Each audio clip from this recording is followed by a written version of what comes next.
I've only got time for a couple more questions. Somebody here who has a concern about health care that has not been raised, or is skeptical and suspicious and wants to make sure. All right, turn it off. In other words, a stooge that they gave a card to, somebody who works for the unions or somebody who works for Nancy Pelosi's restaurant chain who is out of work as a busboy can now ask a question. But nobody of any reality was able to ask Obama a question because, as you well know, it was a staged Stalinist show trial, something that occurred during the Stalin era in the Soviet Union. This is not limited to Obama, but Bush was the same. Bush would go to little schools in Texas with Laura sitting there beaming like a Stepford wife and ask children questions and get childish answers. But the congressmen and senators are actually meeting real people. But I'm going to ask you a question. First of all, nobody in the radio business has asked this question, but you'll hear a lot of it tomorrow. In fact, I'm sure the Hemorrhoids already put it on his blog. How come now nobody has brought up limitations on medical liability in any of this debate? If Obama wants to lower costs, as he alleges he does, of course, that's a lie. And if Obama wants to provide more health care for more people, that's better, which is another lie. It's impossible, in fact. If you spread out a certain quantity of goods to more people, you dilute the quality of that quantity. That's just the law of physics. Do you understand what catch it? No, when you dilute a certain amount, you spread out a certain amount of medical care to more people, you dilute the medical care, so you get less service and less quality service. It's common sense. What do you have to be, a genius to figure out that this is a big lie? What do you think that people are freaking out over? They love the medical system. They like that they can rob it blind right now. You want me to go on the other side? I'll give you the other side. You think I don't know crooks in the system? They go from doctor to doctor with files 18 inches thick. They got nothing to do. Old retirees, 10 doctors a week for free. Oh, look at the attention that they get. Nice young man, nice young woman, anything they want. Kiss their behind. This hurts, that hurts. I got a twitch here. I came in the other day. I got a twitch here. What happened today? Oh, I don't know. I woke up, that little hurt here. Oh, get an MRI. What happened? Oh, get an X-ray, a B-ray, a D-ray, an A-ray. Why do you think that we have an exploding medical system? The lawyers. The doctors wouldn't make you get all of these tests if they weren't afraid of the vultures with law degrees. It's the lawyers, friend. Rein them in, and you got a health care system you can afford. Savage. He's difficult to describe. He sounds like my dad with a PhD. The Savage Nation. Talk 910 KNEW.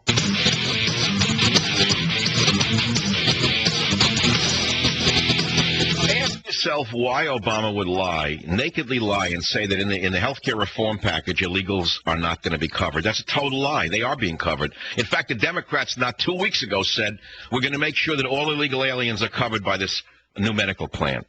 Yet yesterday, he said that it's a lie. That's made up.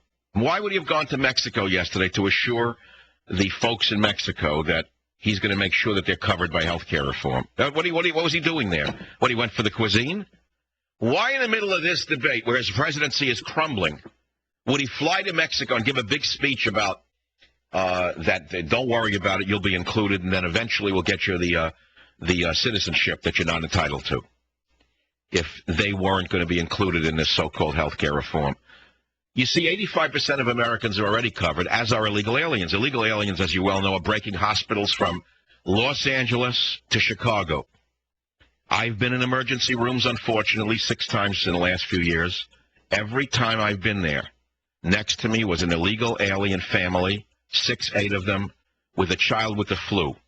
Nothing serious. They go in for primary care into a hospital. It must cost $10,000 to treat them for the flu. They're happy to take it. I asked the doctor, why do you put up with this? They say, we can't even ask their citizenship status. We could lose our job if we do. So you got to understand what's going on here. You got lawyers destroying us front and back, every which way you turn. Now, the state of California has made it very unappealing for these vultures to remain in business. California has a medical liability cap of $250,000, but some scum, I don't like the word, some salenterate from a latrine. The salenterate is an animal without a backbone, for those of you who missed Biology 101. A salenterate with a law degree is suing in the state Supreme Court to make sure that the cap on $250,000 in medical liability is thrown out. Now, why was it passed? This dollar limit was set in the state's 1975 Medical Injury Compensation Reform Act primarily to permit doctors to stay in the state. It was passed during a period when doctors were being driven out of business.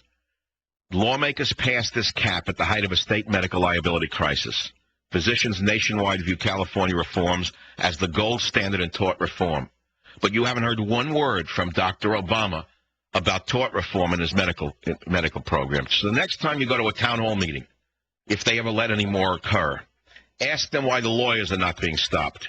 Ask President Obama. Ask Nancy Pelosi. I'm joking now. Ask them why they're not reining in the lawyers. Answer is because they put them in office. This is a critical component of the California health system infrastructure. That's why doctors can practice here. Do you understand that? The constitutionality of this law, limiting the amount of dollars that a doctor can be sued for, was challenged after it was passed. In the 20-plus years since this landmark ruling, physicians have been attacked over and over again by lawyers who want more money. More money. So now there are challenges to non-economic damages, et cetera, and so on, and I don't want to go into it.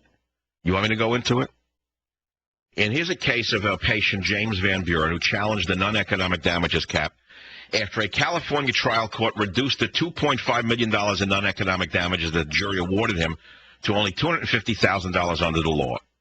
So he sued a physician and the surgical group, alleging that the physician had breached her duty to meet the standard of care in treating his perianal cyst. Perianal cyst. I wonder how he got that. You could just connect it to us. In treating his perianal cyst. This doll said that the doctor severed muscle in his anus, resulting in permanent incontinence. I could say a few things, but it's a family show. So the patient asked California's 5th Appellate Court to rehear the case, but the court denied the request June 18th. So now this man with a perianal cyst with a cut anal muscle is asking the California Supreme Court to review the lower court ruling, according to his attorney, David M. Jameson, based in Modesto, California.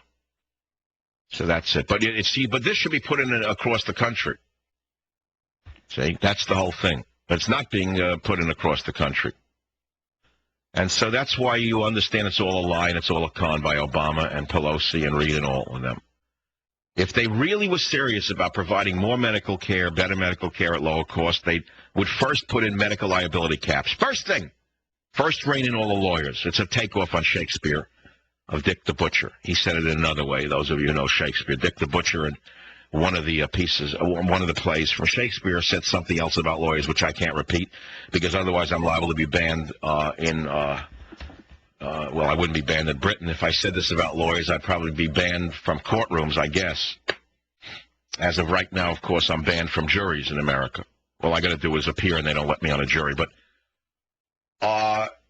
so you see, first rein in the lawyers. The amount of money they can sue for, medical liability, is a big issue. And that's it. That's the story. So if those of you prefer a doctor from France, how come you don't go to France for medical care? You say it's better in Europe. Why is it? I asked the caller an hour and a half ago to name one medical innovation developed in France in the last 50 years. He hung up. We heard a dial tone. He went on to the next talk show. And I say, if you prefer a doctor with garlic breath and red wine stains on her smock, go to Paris for medical treatment. So despite all of the warts of our medical system, I know it's the best in the world. I know it not only personally. Of course there are excesses and there are quacks and there are this and that and thieves in the ambulance business. You think I don't know it? What do you think, I'm blind? I have doctor friends. I know what happened in this country after a certain group of immigrants came in from a certain country and bankrupted the system across America. I know what happened. Let my people go. They came here. They mined the medical system like people used to mine gold out of a mine. So I know what it's like. It came from the Soviet Union, some of these people. And everything they were promised under the Stalinist system that they never got, they got here in spades, and it wasn't good enough for them. You ask doctors who the worst patients are and the most demanding, they'll tell you it's not the Mexicans, it's the Russians. Ask them. They come here like God Almighty demanding everything, and if you don't give it to them, they scream at you and threaten you.